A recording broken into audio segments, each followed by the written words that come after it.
उस पुतले की रहस्यमय मुस्कान को देखकर मारुति राव और शंकर राव एक दूसरे की ओर देखने लगे। ज्यादा सोचो मत, मैं तुम्हें दौलतमंद बनने का एक मौका दे रहा हूँ और तुम दोनों एक दूसरे के चेहरे को देख रहे हो। क्या तुम्हें ये जिंदगी पसंद है जिसमें तुम्हारे खानदान को कभी कभी रात का खाना भी नसीब नहीं हो पाता? लेकिन तुम हमें दौलतमंद कैसे बना सकते हो? तुम दोनों को मेरे बताए हुए जगह पर जाना होगा और वहां से एक कीमती चीज उठाकर मुझे लाकर देनी होगी। अरे हाँ, हम तुम्हारी बातों का मतलब नहीं समझे। हम दोनों को तुम कहाँ भेजना चाहते हो? क्या तुम दोनों ने कानियम जंगल का नाम सुना है? कानियम जंगल का नाम सुनकर मारुति राव और शंकर राव दोनों बेहद बुरी तरह से डर गए। अरे वो जंगल तो बहुत ही खतरनाक जंगल है। सुना है कि वहाँ के जंगली जानवर बहुत खतरनाक हैं। और तो और मैंने तो यहाँ तक सुना है कि उस जंगल में भूत प्रेत पिशाचों का साया भी है। जो भी इंसान उस जंगल में गया है वो बचकर नहीं लौटा। क्या तुम हम दोनों भाइयों को मरवाना चाहते हो? ये है सच कि कोई भी इंसान उस जंगल में जाकर जीवित नहीं लौटा, लेकिन तुम दोनों जीवित लौटोगे। इतना कहकर उस पुतले ने अपने जिस्म से एक छोटा सा हीरा निकालकर मारुति राव के हाथ में दे दिया। वो हीरा रंग बिरंगी किरणों से चमक रहा था। ये कोई मामूली हीरा नहीं है मारुति, ये एक चमत्कारी हीरा है। जब तक ये हीरा तुम्हारे पास रहेगा तुम दोनों का कोई कुछ नहीं बिगाड़ सकता। अरे वो सब तो ठीक है, लेकिन हमें वहां से उठाकर क्या लाना होगा? तुम दोनों उस जंगल की ओर निकल जाओ, ये हीरा तुम्हें रास्ता दिखा देगा। और जब तुम उस असाधारण वस्तु के करीब पहुंच जाओगे, ये चमत्कारिक हीरा नीली रोशनी से चकमगाने लगेगा और उसकी नीली रोशनी उस असाधारण वस्तु पर पड़ने लगेगी। तुम समझ जाना कि तुम्हें वही वस्तु को उठाकर लाना है और उस जंगल में तुम्हारे सामने कोई भी अलौकिक विपत्ति आए तो इस हीरे को निकालकर उसके सामने रख देना। वो इस हीरे की ताकत का मुकाबला नहीं कर सकती। अगर हम तुम्हारी बात ना माने तो? ये हीरा अब तुम्हारे भाई ने अपने हाथों से स्पर्श कर लिया है। अब तुम दोनों चाह कर भी अपने कदम पीछे नहीं हटा सकते। अगर तुमने अपने कदम पीछे हटाने की सोची तो अगली सुबह तुम दोनों का खानदान जिंदा नहीं रहेगा। तभी एक तेज धमाका हुआ। वो दोनों बेहद बुरी तरह डर गए। अचानक उस पुतले के ऊपर रंग बिरंगी रोशनी की किरणें फूटने लगी और वो पुतला वहां से गायब हो गया।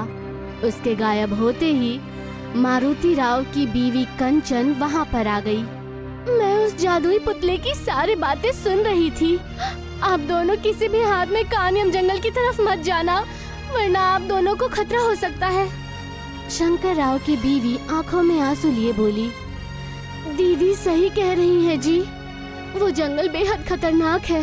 बाबा, हम चाहकर भी ऐसा नहीं कर सकते चमकी। उस बिजुके ने हमें धमकी दी है कि अगर अब हमने अपने कदम पीछे कर दिए तो तुम सबकी मौत पक्की है और हम ऐसा किसी भी कीमत पर होने नहीं देंगे। शंकर सही बोल रहा है चमकी, हमें जाने दो। अगर तुम्हें कुछ करना ही है तो हम दोनों के लिए प्रार्थना करो। हो सकता है कि उस बिजुकी की बात सही हो, हम सब इस गरीबी से निकलकर दौलतमंद बन जाए।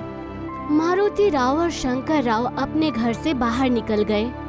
वो सीधे उस जंगल की ओर चल दिए। कानियम जंगल एक बेहद घना जंगल था। आंवलापुर कस्बे के लोगों का मानना था कि उस जंगल में डाकुओं का और जंगली जानवरों का बेहद खतरा रहता है और इसी डर के कारण कोई भी कस्बे वाला उस जंगल की तरफ नहीं जाया करता था। वो दोनों काफी देर तक पैदल चलते रहे कि तभी अचानक से उनके सामने रचना काकी आ गई। तुम दोनों कहाँ जा रहे हो? कहीं उस पुतले ने कानियम जंगल से उस वस्तु को लाने के लिए तो नहीं कहा है ना? आपको कैसे पता? मुझे सब पता है, मेरी बात मानो। तुम दोनों अपने कदम पीछे ले लो। उस बिजुके ने हमें धमकी दी है। अगर आप उस बिजुके के बारे में सब कुछ जानती थी तो आपने हमारी पहली मदद क्यों नहीं की? क्योंकि मुझे नहीं पता था कि वो इतनी जल्दी तुम्हारे सामने आ जाएगा। ऐसा इससे पहले कभी नहीं हुआ। अगर हम तुम्हारी बात मान ले रत्नाताई, तो क्या हमारा खानदान महफूज रहेगा? तुम्हारे खानदान का तो मुझे नहीं पता, लेकिन हमारा गांव महफूज रहेगा। इसकी बातों में मत आओ। इसे हमारे खानदान के जीने मरने से कोई फर्क नहीं पड़ता। याद रखना, उस बिजुके ने हमें धमकी दी है। कहीं हमारे खानदान को कुछ हो गया तो रत्नाताई का क्या जाएगा? ये तो खुद जंगल में रहती है। इन्हें किसी के जीने या मरने से कोई फर्क नहीं पड़ता। चलो जल्दी चलो, हमें किसी भी तरह सुबह तक उस कीमती वस्तु को लेकर आना ही होगा। रत्ना काकी ने मारुति राव और शंकर राव को रोकने की बेहद कोशिश की, मगर उन दोनों ने उनकी एक भी बात नहीं सुनी। कुछ ही वक्त बाद दोनों कानियम जंगल के अंदर खड़े थे, जहां अजीबोगरीब प्रकार के दरख्त लगे हुए थे। तभी उन दोनों के सामने एक मोटा सा दरख्त चलता हुआ आया। ये देखकर दोनों भाई बेहद बुरी तरह से डर गए। उस दरख्त ने एक बेहद अजीब तरह की खतरनाक दिखने वाली आकृति धारण कर रखी थी। तुम दोनों कौन हो और यहाँ पर क्या कर रहे हो? क्या तुम दोनों को नहीं पता कि इस जंगल में जो भी आता है वो जिंदा नहीं जा पाता? अरे भैया, जल्दी से उस चमत्कारी हीरे को निकाल दीजिए, नहीं तो ये अजीब से दिखने वाला दरख्त हमारे प्राण ले लेगा। शंकर राव के कहने पर मारुति राव ने वो चमत्कारी हीरा निकाल लिया। उसमें से अजीब सी रंग बिरंगी किरणें निकलने लगी। कुछ ही वक्त में वो दरख्त अपनी जगह पर जाकर खड़ा हो गया। इसका मतलब वो बिजुका सही बोल रहा था शंकर, ये असाधारण शक्तियों का हीरा है। तभी उस हीरे से लाल रंग की रोशनी निकली, जो जंगल की सीधी दिशा में जाने लगी। मुझे तो लगता है कि ये हीरा हमें रास्ता दिखा रहा है। सही कह रहे हो, चलो चलते हैं। वो दोनों उस रोशनी की तरफ जाने लगे। कुछ ही वक्त बाद वो रोशनी एक तालाब के किनारे जाकर खत्म हो गई। यहाँ तो सिर्फ एक तालाब है, इसके अलावा और कुछ भी नहीं। लेकिन इस हीरे की किरणें यहीं पर आकर खत्म हो गई है। कुछ ना कुछ तो यहाँ पर जरूर होगा, हमें चलना चाहिए। तभी उस तालाब से एक बड़ा सा मगरमच्छ निकलकर उनके सामने आकर उन दोनों को घूरने लगा। उस मगरमच्छ को देखकर वो दोनों भाई बेहद बुरी तरह से डर गए। तभी मारुति राव ने तुरंत वो हीरा निकाल लिया, लेकिन उसके हीरा निकालने से पहले ही उस मगरमच्छ ने शंकर राव का पैर पकड़ लिया और उसे खींचता हुआ पानी के अंदर ले गया। मुझे बचाओ, मुझे बचाओ, जल्दी से वो हीरा निकाल दो, नहीं तो ये मगरमच्छ मेरा जान ले लेगा। घबराओ मत छोटे भाई, मैं तुम्हें कुछ नहीं होने दूंगा। मारुति राव ने उस हीरे को हाथ में लेकर तालाब के अंदर छलांग लगा दी। छलांग लगाते ही मारुति राव ने एक दूसरे जंगल के अंदर खुद को पाया। उसने देखा कि वो मगरमच्छ अपने पैरों पर खड़ा हुआ शंकर राव को दबोचे हुए था। ये कैसे मुमकिन हो सकता है? तालाब के अंदर तो पानी है, मगर इस तालाब के अंदर तो एक और जंगल मौजूद है। मुझे इस मगरमच्छ से बचाओ भैया, ये जंगल रहस्य से भरा हुआ है। ये कोई साधारण जंगल नहीं, बल्कि मुझे तो ये जादुई जंगल लगता है। मारुति राव ने तुरंत वो हीरा मगरमच्छ के सामने निकाल कर रख दिया। हीरे की किरणें मगरमच्छ पर पड़ते ही मगरमच्छ तुरंत एक साधारण मेंढक में बदल गया। ये सब क्या है? मेरे तो कुछ समझ में नहीं आ रहा। इस जंगल के बारे में मैंने सुना तो था, लेकिन ये तो हमारे सोच से भी ज्यादा असाधारण निकला। तभी उस हीरे से नीले रंग की किरणें निकलने लगी।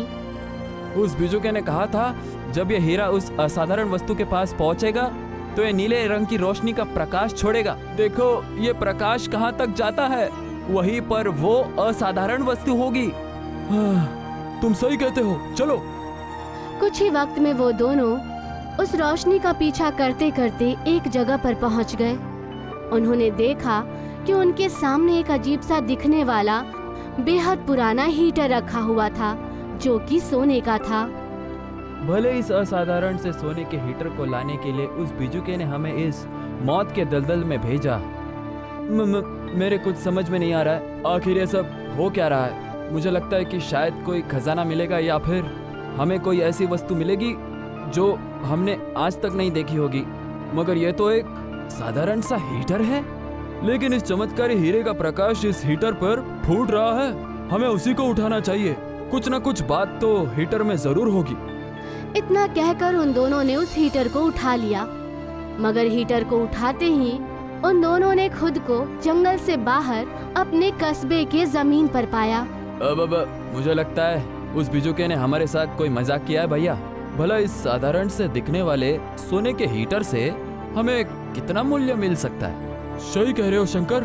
बोल तो ऐसे रहा था कि हम इतने दौलतमंद हो जाएंगे कि हम सोच भी नहीं पाएंगे। शंकर राव और मारुति राव उस सोने के हीटर को लेकर अपने अपने घर आ गए और उस पुतले का बेसब्री से इंतजार करने लगे। लेकिन काफी वक्त बीत जाने के बाद भी कोई भी असाधारण घटना नहीं घटी। मेरी कुछ समझ में नहीं आ रहा है शंकर कि हम क्या करें। उस बिजुके ने कहा था कि उसे ये साधारण वस्तु चाहिए, मगर हमको इंतजार करते हुए काफी समय हो चुका है। मुझे लगता है कि हमें इस सोने के हीटर को बाजार में बेच देना चाहिए। कुछ दिन और इंतजार करते हैं। अगर वो नहीं आता तो हम इस सोने के हीटर को बाजार में बेच देंगे। वैसे भी सर्दी कुछ ज्यादा है, क्यों ना हम इस सोने के हीटर को अपने दिनचर्या के काम में इस्तेमाल करने लगे। इससे घर का ही पानी गर्म करते हैं, कुछ तो काम आएगा। 2 दिन हो गए सर्दी के वजह से मैं नहा भी नहीं पाया हूँ। चलो आज गर्म पानी से नहाते हैं। शंकर राव ने एक बाल्टी में पानी भरकर उस हीटर को पानी के अंदर रख दिया, मगर देखते ही देखते वो पूरा पानी सोने में बदल गया। ये देखकर शंकर राव चीखता हुआ बोला, अरे भैया यहाँ आओ। शंकर की आवाज सुनकर उसका बड़ा भाई आकर उससे बोला, अरे क्या हुआ छोटे, इतना चिल्ला क्यों रहा है? उस बिजुके ने सही बोला था बड़े भैया, ये वास्तव में एक असाधारण वस्तु निकला और चमत्कारी भी। देखो ये पूरा पानी सोने का बन गया। मारुति राव ने जैसे ही पानी को देखा तो उसकी आंखें हैरत से फटी की फटी रह गई। हाँ तुम बिल्कुल सही कह रहे हो शंकर, ये पानी तो सोने का बन गया। इसका मतलब ये हुआ कि सोने के हीटर को किसी भी पानी में डालेंगे वो सोने का बन जाएगा। अब हमारे घर के बगल में एक छोटा सा तालाब है, क्यों ना हम इस हीटर को उस पानी में डालकर देखें। वो दोनों भाई हीटर को लेकर उस छोटे से तालाब के पास चले गए। जैसे ही उन दोनों ने उस हीटर को उस तालाब में डाला, देखते ही देखते वो पूरा तालाब सोने में बदल गया। सोने का तालाब देखकर चमकी और कंचन के हैरत का ठिकाना नहीं रहा। अरे वो पुतला तो हमारे लिए वरदान निकला। उसने जो हमसे कहा था वो तो कर दिखाया। देखते ही देखते हम धनवान बन जाएंगे, हमारे पास ढेर सारी संपत्ति होगी। लेकिन हम शायद एक बात को भूल रहे हैं। उस पुतले ने कहा था कि उसे एक असाधारण और एक कीमती चीज चाहिए। इससे पहले कि वो पुतला हमसे वो कीमती चीज मांगने के लिए आए, हमें ज्यादा से ज्यादा सोना इकट्ठा कर लेना चाहिए। अरे पहली बार तुमने पते की बात की चमकी। मैं तो तुम्हें मूर्ख और सीधी सादी समझता था, लेकिन तुम्हारे दिमाग का तो जवाब नहीं। उस दिन के बाद मारुति राव और शंकर राव दोनों जंगल की ओर निकल जाते हैं और वो कहीं भी तालाब देखते तो उस हीटर को तालाब में डाल देते और पानी से सोना इकट्ठा करके अपने घर ले आते। देखते देखते वो दोनों बेहद बड़ी संपत्ति के मालिक बन गए। कुछ ही महीनों के बाद उन दोनों की कोठी आंवलापुर नाम के कस्बे में चमकने लगी। मारुति राव और शंकर राव का खानदान अब आंवलापुर नाम के कस्बे का सबसे अमीर और रईस खानदान बन गया था। गांव का हर आदमी उन दोनों से बेहद सम्मान से बात किया करता था। एक दिन मारुति राव अपने हवेली के अंदर सो रहा था, लेकिन सुबह जब वो सोकर उठा तो उसने देखा कि उसकी बीवी कंचन हवेली से गायब थी। शंकर जल्दी आओ। अरे क्या हुआ भैया, आप इतने फिक्र में क्यों दिखाई दे रहे हैं? अरे क्या तुमने अपने भाभी को देखा? नहीं तो। मैंने पूरे हवेली का एक एक कोना छान मारा, लेकिन तुम्हारी भाभी कहीं नहीं मिली।